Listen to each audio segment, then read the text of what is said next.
He was sexually abused as a child for years. He's here to talk about the warning signs, what everyone should be aware of, and how it motivates him to help others today. Welcome to the Law Enforcement Talk Radio Show. In the Law Enforcement Talk Radio Show, we are joined by special guests talking about their experiences, the realities of investigating crimes, plus those who have experienced horrendous trauma. Police, first responders, military, and victims of crime share their stories. Hi, I'm John J. Wiley. In addition to being a broadcaster, I'm also a retired police sergeant. Be sure to check out our website, letradio.com, and also like us on Facebook. Search for the Law Enforcement Talk Radio Show. I want to tell you about a product, actually a line of products, that have changed my life dramatically. Juice Plus health products. I know many of you, like me, are skeptical about claims made for these nutritional supplements. However, these Juice Plus products have made a world of difference for me. The simplest, cheapest, least expensive product they have. As a result of taking it, a chewable berry-flavored product, I've had full night's sleep every night and 0 leg cramps. I know, doesn't seem like a lot, but getting good night's sleep and having a stable mood helps me quite a bit. You can get more details about Juice Plus products at letpops.com. That's letpops.com. And for those of you looking for a great business opportunity, check out letpops.com. Connecting with us from Oregon, we have Hunter Allen on the Law Enforcement Talk Radio Show. Hunter was sexually abused for years as a child. He's here to talk about his recovery, his life after, how it motivates what he does today to help people, and some of the warning signs that people, all of us, parents, grandparents, aunts, uncles, community members need to be aware of when it comes to sexual child abuse. Hunter, thanks so much for coming on the show and being willing to tell your story, because I know I can only imagine it's probably not one that's easy to tell. Hey, John, thank you so much for having me. It's not that it's a hard story to tell. It's a story that needs to be told. It does need to be told. I've never had an issue talking about it, my friend.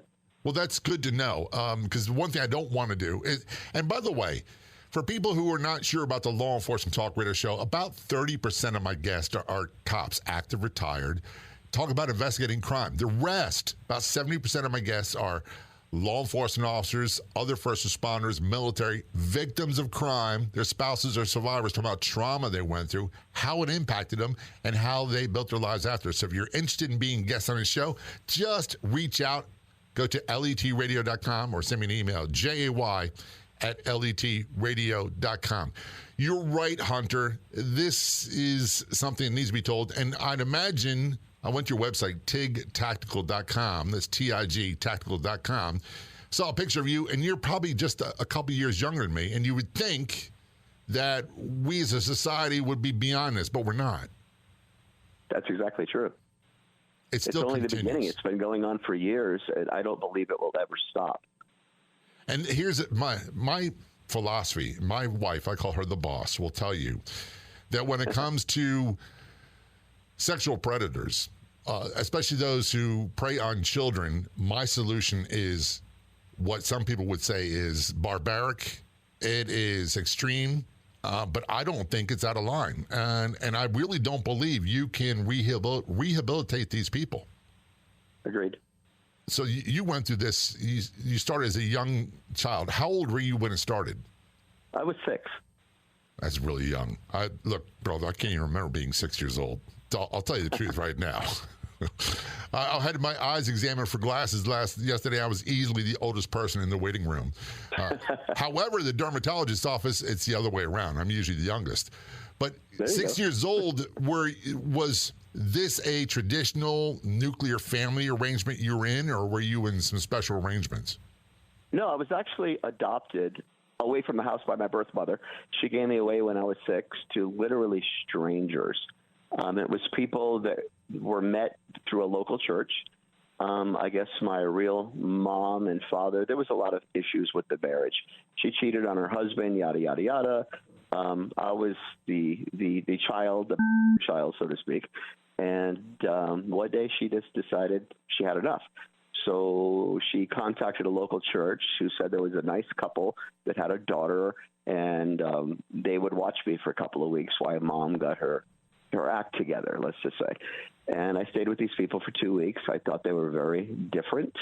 They were friendly to me at the time, but they were just different. I didn't know them, so I was kind of scared. And then I went back to Mom's. And about a week after that, the pastor from the local church, who I had just met a couple of weeks previously, showed up at my house again. And he started asking me questions if I liked the people that I stayed with. And I was, well, okay, yeah, they were quite nice to me at the time. Still confused. He goes, well, would you go back and stay with them for a little bit longer? Well, okay, I'm looking at my mom, trying to figure out what's going on here. And a couple of days later, she's at the front door handing me a suitcase and crying. And I'm a little kid. And I looked up at her, and I remember drying her tears with my hand. And I said, it'll be okay. I'll be back soon. And I had no idea what that meant or why I was leaving. Well, I never went back. So she gave me away. And the people, the first, I want to say few months, were pretty decent. They had a daughter that they had adopted as well. And she started doing things to me almost immediately. So I was 6, and she was at the time 14. And started touching me. I'm a little kid. I don't know anything about this.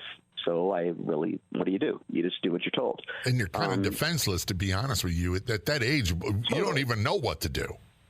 No, totally. And she had a habit of pinching your skin. Well, when you're a little kid, you're not that tough. And here's this 14-year-old girl that would pinch you when she wanted you to do something, and you realized it hurt. And so you would do what she said. And the threat started right away. Don't tell anybody, yada, yada, yada. Went with it. What could you do? And then I turned right before we turned 7. So now we're going to Christmas time. And I remember Christmas morning, I looked at these people. I had no idea they adopted me. I did not know that they were considered my parents at the time. And I asked where my mom was. And the physical abuse started then from the mother. I cried when I heard I wasn't going home, and she slapped me in the face. Now I was totally confused. I'm like, wait a minute. Nobody has ever hit me before. And I asked an innocent question. I want to see my mom, and I was upset. This lady continued to beat on me for quite some time through the years.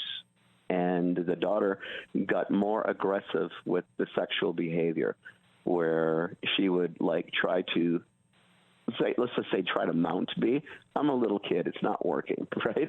Right. Do the math in your mind. But she would have me do things to her and insist it was okay and never tell anybody, though. That was always the big thing. So I knew it was wrong, but she was a girl. And even though she was hurting me, she was a girl. And I always had this thing that women are precious. I mean, I loved my real mom. I loved women. Even as a little boy, I knew my aunts were good to me. And I respected adults. So I never said anything. I never did anything. And that went on with her for quite some time. Then let's fast forward to a 9-year-old child. And there was an older boy. He was 16 that lived in the neighborhood. And I would see him on my way to school. And, he was, let's just say, he wasn't very nice. He'd call you little names and stuff like that and make you feel inferior about yourself.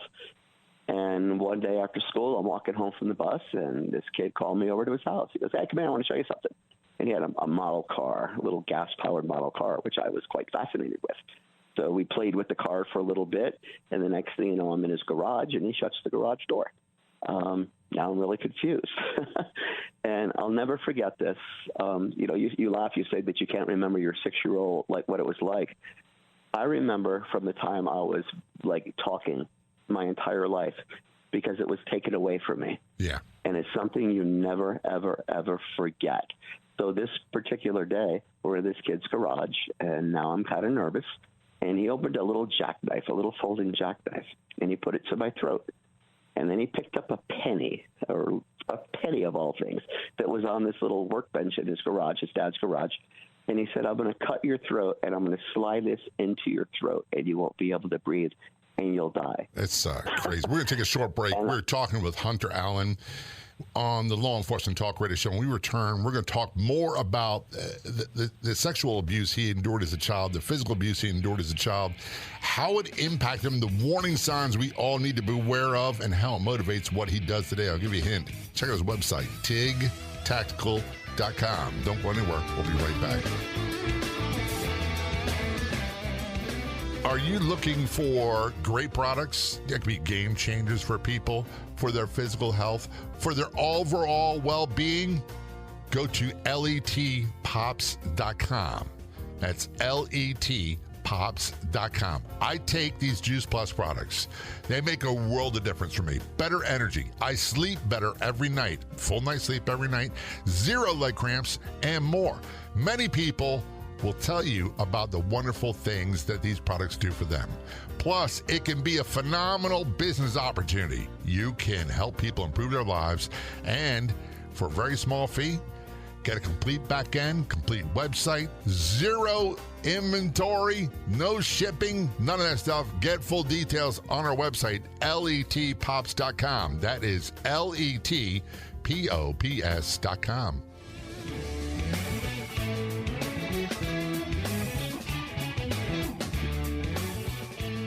Return our conversation with Hunter Allen on the Law Enforcement Talk Radio Show. Hunter endured years of childhood sexual abuse and physical abuse.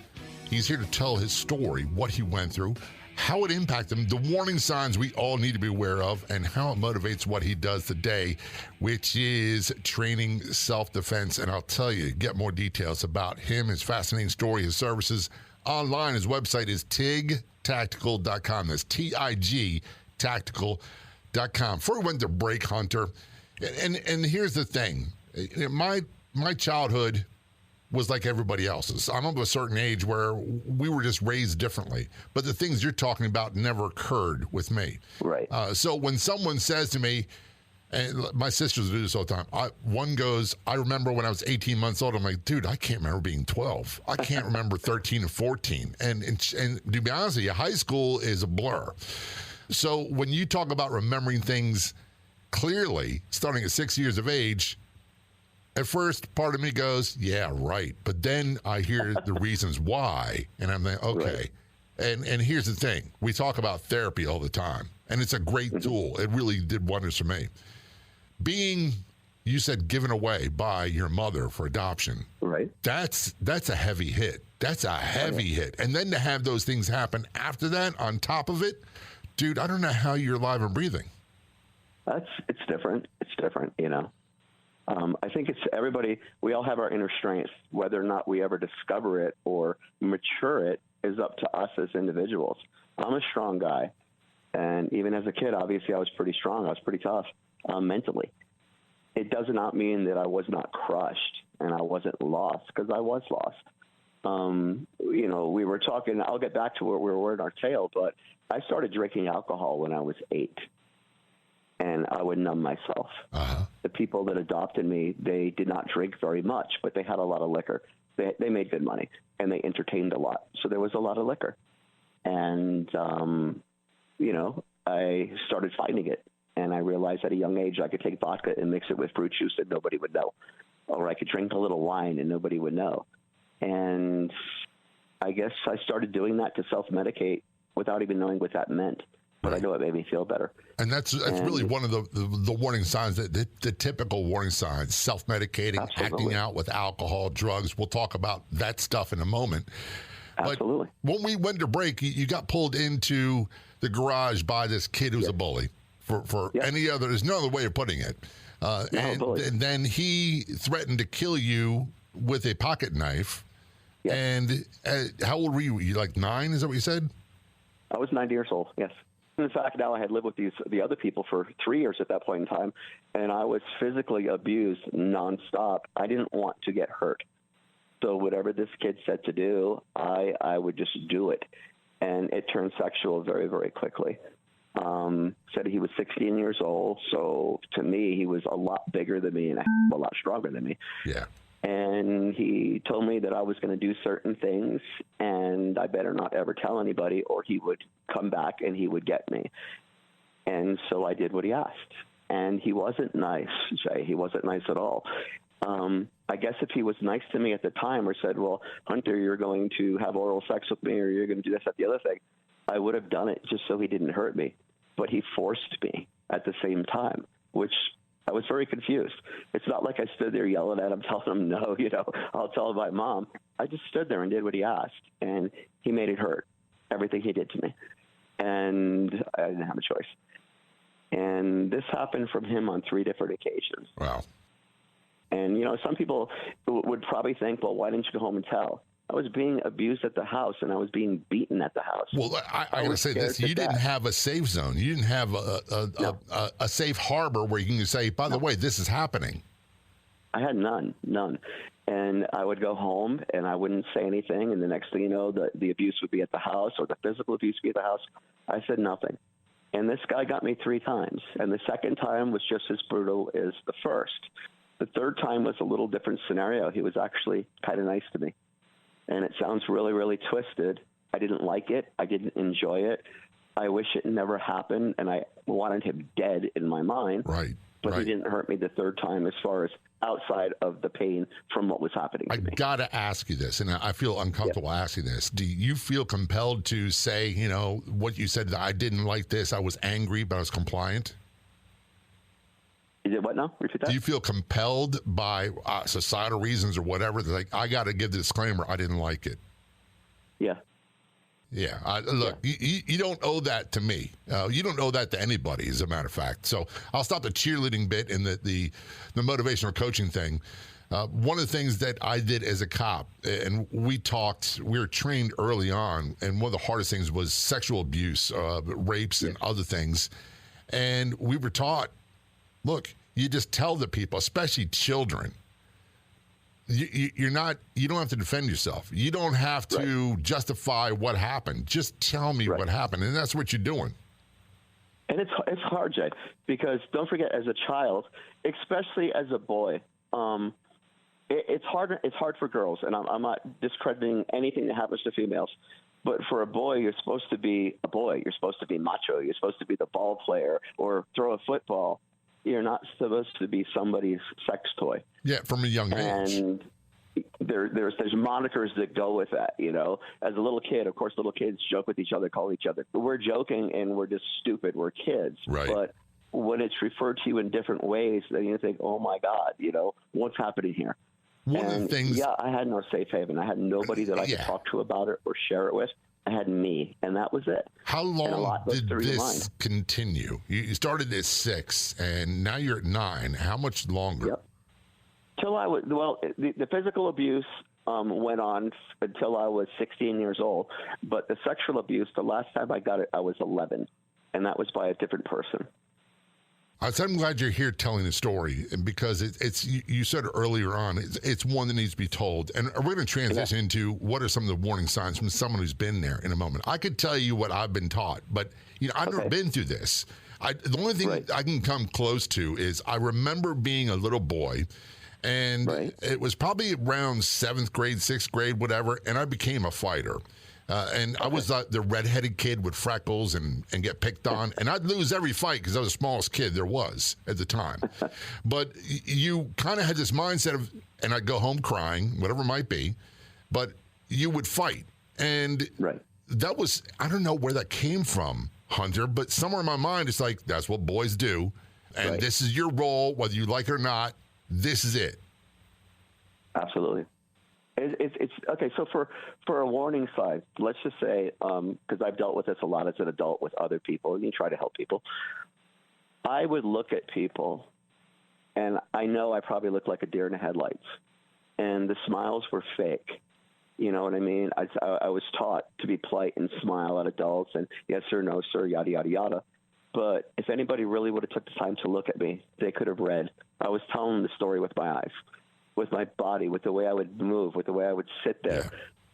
It's kind of all posed. We're going to take a short break, and we'll return. I promise you, we're going to get more into the signs, the warning signs, what everyone should be aware of. We're talking with Hunter Allen. This is a law enforcement talk radio show. Don't go anywhere. We'll be right back.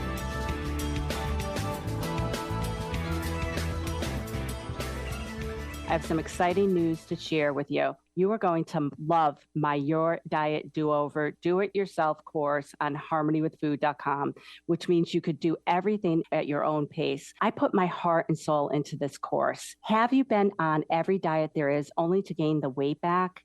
If your relationship with food is, well, not that good, you should purchase the Your Diet Do-Over course. Go over to harmonywithfood.com, click the Your Diet Do-Over tab, and get started today. What is the Haunting or Not podcast? It's a free podcast that takes a different approach to ghost stories, hauntings, and cases of demonic forces. Husband and wife podcast hosts mix comedy, facts, and a healthy dose of police evidence skepticism to help you decide, are these hauntings or not? Helping you decide what's real and what is fake or an overhyped exaggeration. From world-famous cases to lesser-known reports, they talk about them all in the Haunting or Not podcast, available for free on most podcast platforms. Or do a Google search for Haunting or Not podcast.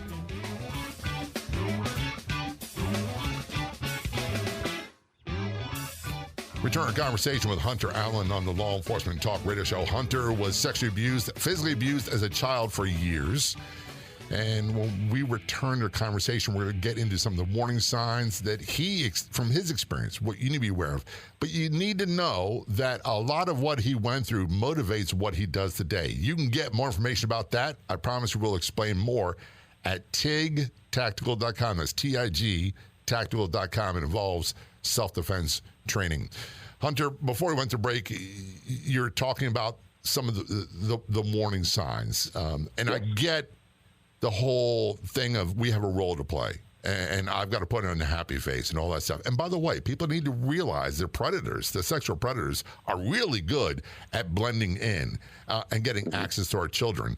And we need to be aware of those who seem to be, and I'm air quoting, the safest, because sometimes they're not. This is true. And people don't realize, I mean, I talk with many, many people with my job and throughout the day, and I hear different opinions. And there's a big thing going on right now, a big push in the country for human trafficking. They just released a big movie that came out a few weeks ago. I went to see it myself. And it was geared at one aspect of trafficking and sexuality against children, how kids are groomed at a young age. And the groomers, naturally, whether it is a coach, a teacher, a dance instructor, a neighbor, they know how to groom that child to make that child comfortable with them. But it goes so far beyond that. Stereotypical for what you see and what the media tells you is this is the way it works every time. That's bull. It's not every time. There's 1,000 different ways to do almost any skill in life. Well, to the sexual predator, there's 1,000 ways they can get at you if they want to.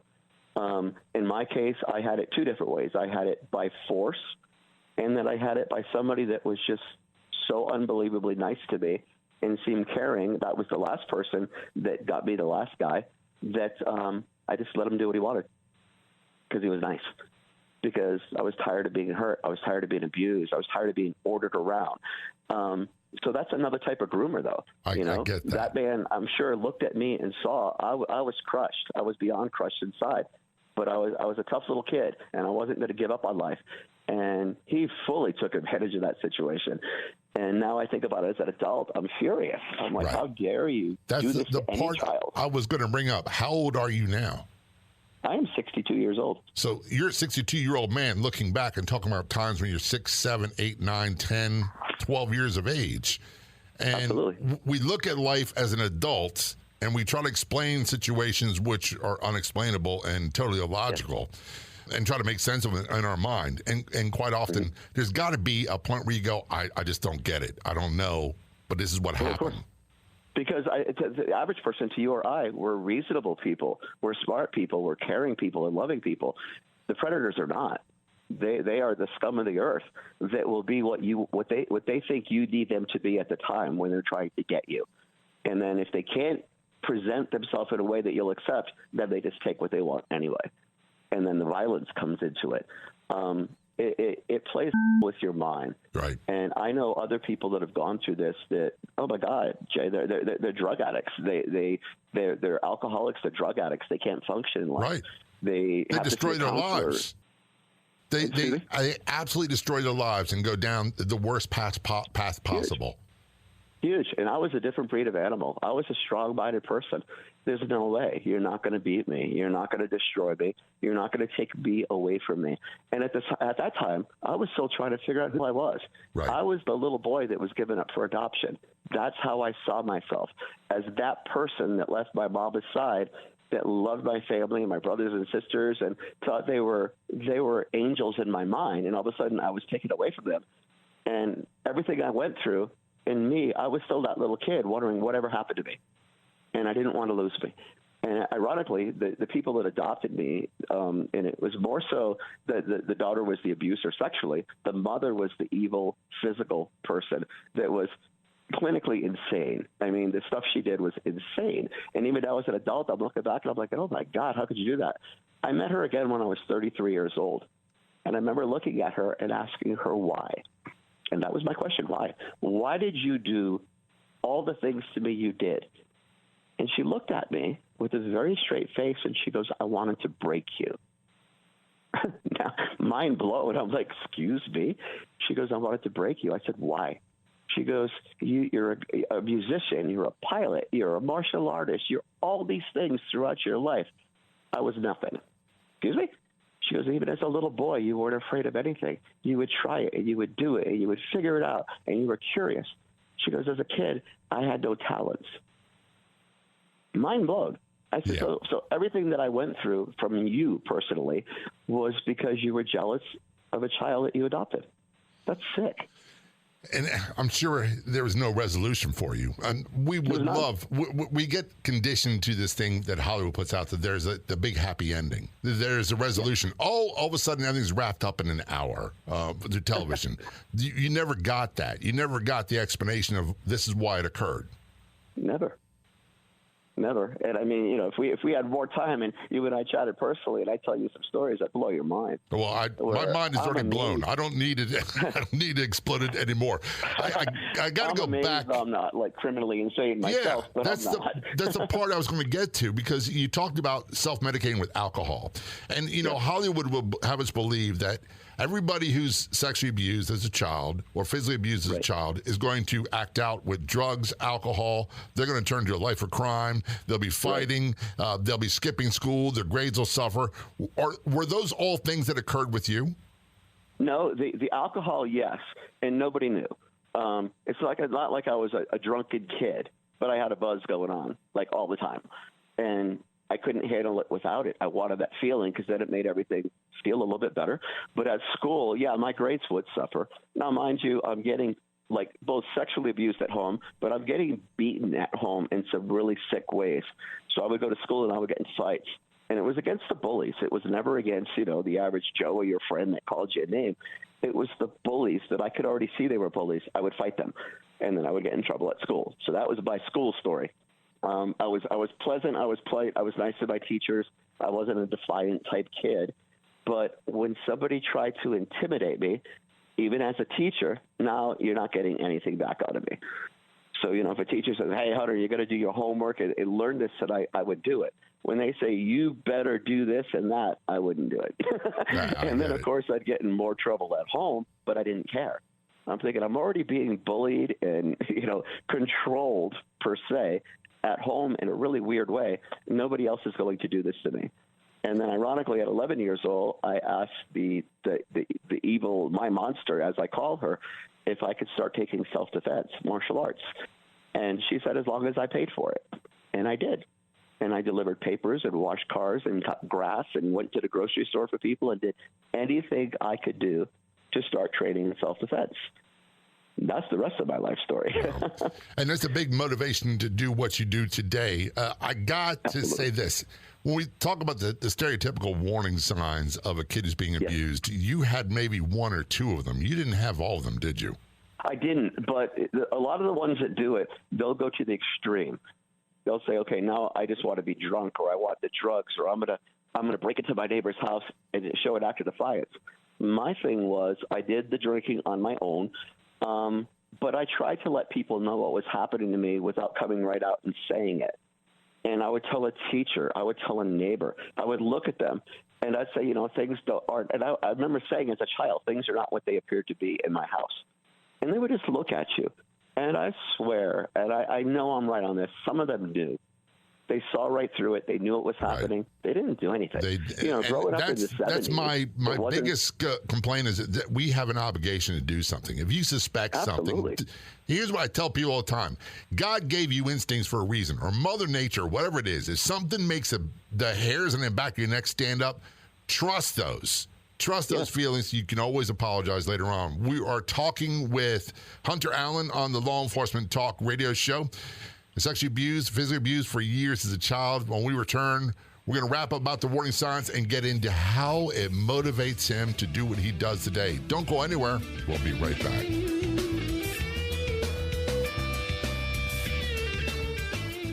Get access to free podcast versions of the show and more on Facebook. Do a search for the Law Enforcement Talk radio show and be sure to click like. And if you're on the Clubhouse drop-in audio chat app, be sure to look for me and follow me. My name's John, the letter J, Wiley, W-I-L-E-Y. You can also search for @LET Radio Show. That's John J. Wiley, W-I-L-E-Y, @LET Radio Show on the Clubhouse drop-in audio chat app.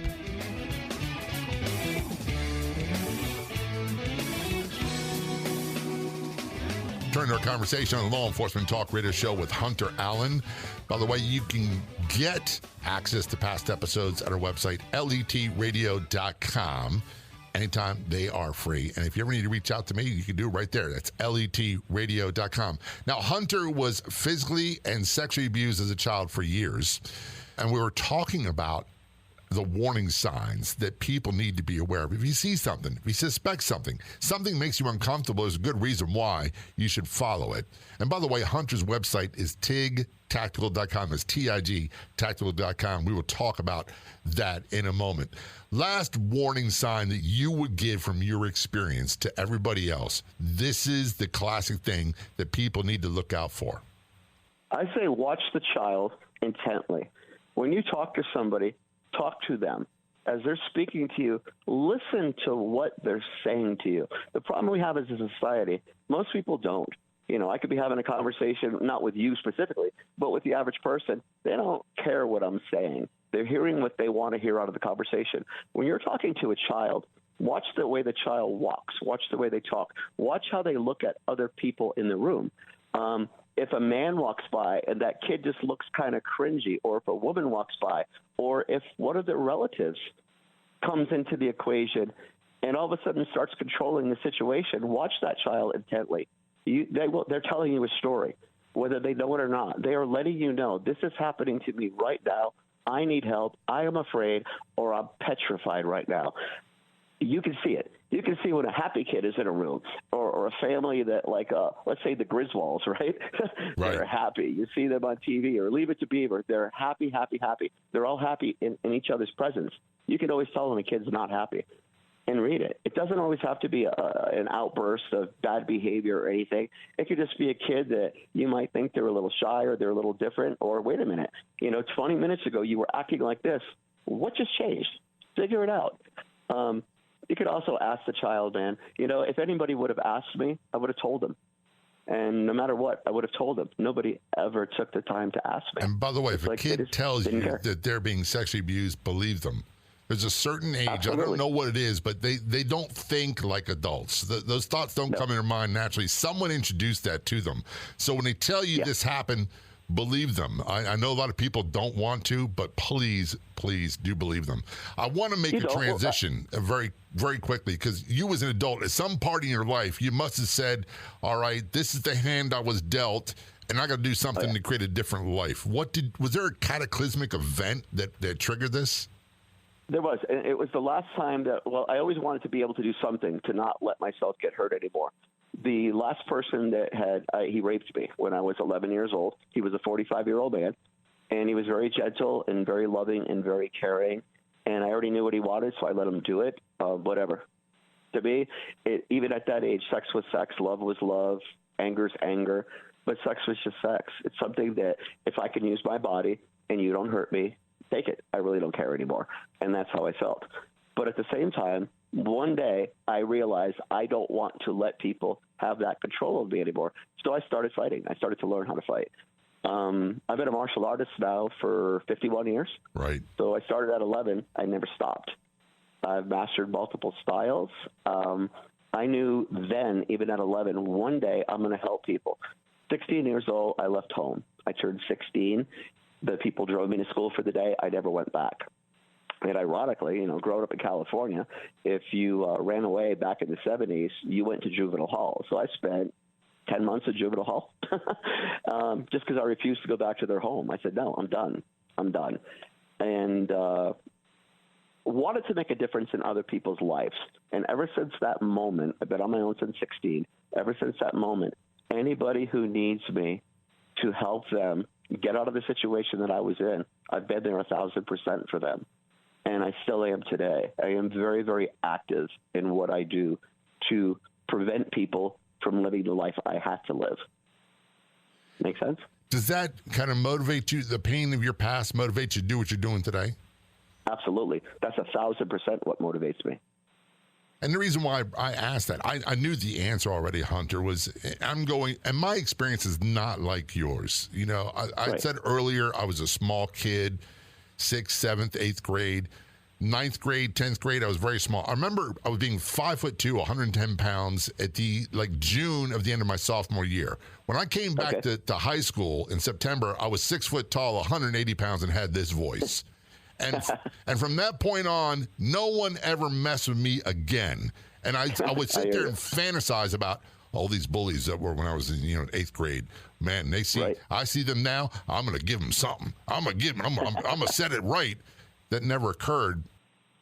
And I got to ask this. Did you ever find yourself wanting to take the skill sets you've learned, the self-defense, the martial arts, saying, I'm going to set things right? Almost like the vendetta type thing.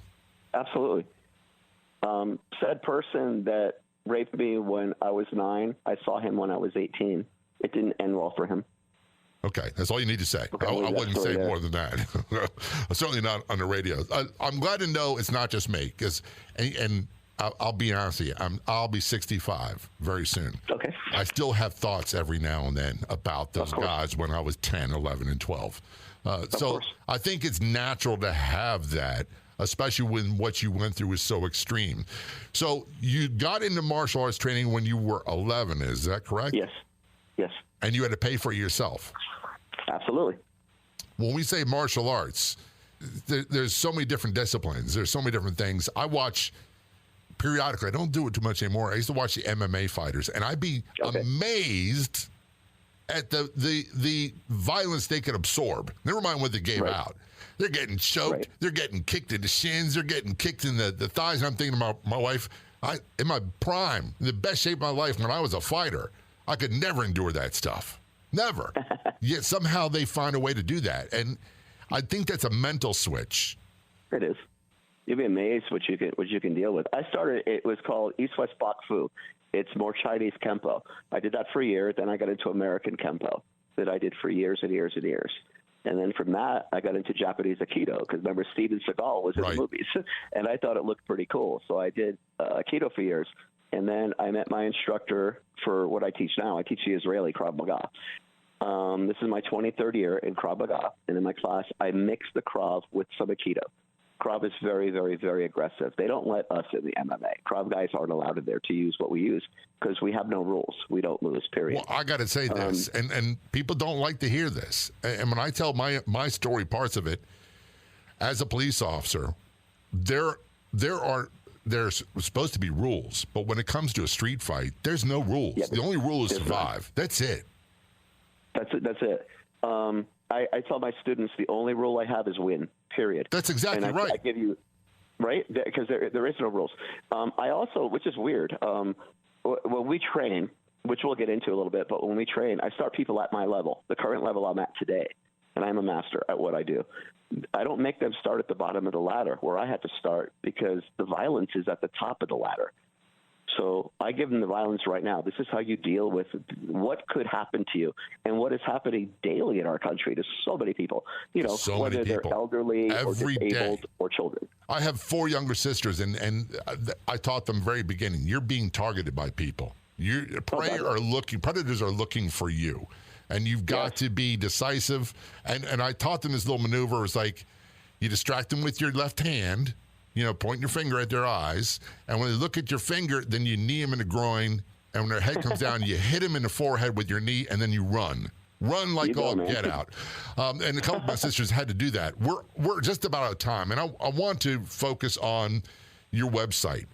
That's tigtactical.com. What do you do there, and what can people find there? Okay, so TIG, just so we can say, it stands for Trust in God. Okay, I see a whole different version of what made me who I am today and why I have this strength. I give it all to God. He made me a tough guy. He always let me look for a bigger, brighter picture that I knew I could have. So in my class, I have regular people off the street that train with me, but I am huge in human trafficking and domestic violence and sexual type cases where I train all of them people for free. I don't want their money. It's not their fault. They were abused or raped or beaten. I can't take money from them, so I donate. I have my regular clients that come to me, but we want to be life-changing for those that somewhat wouldn't be able to change their life, because I've been there, I've done that, I've dealt with it. I want people to go to his website, tigtactical.com. That's spelled TIG tactical.com. Hunter, thanks so much for opening up about your story and for being a guest on our Law Enforcement Talk radio show. Both very much appreciated. Hey, Jay, thank you so much for having me. I'd like to thank our guests for coming on the Law Enforcement Talk radio show. The Law Enforcement Talk radio show is a nationally syndicated weekly radio show broadcast on numerous AM and FM radio stations across the country. We're always adding more affiliate stations. If you enjoyed the podcast version of the show, which is always free, please do me a favor and tell a friend or 2 or 3. I'll be back in just a few days with another episode of the Law Enforcement Talk radio show and podcast. Until then, this is John J. Wiley. See ya.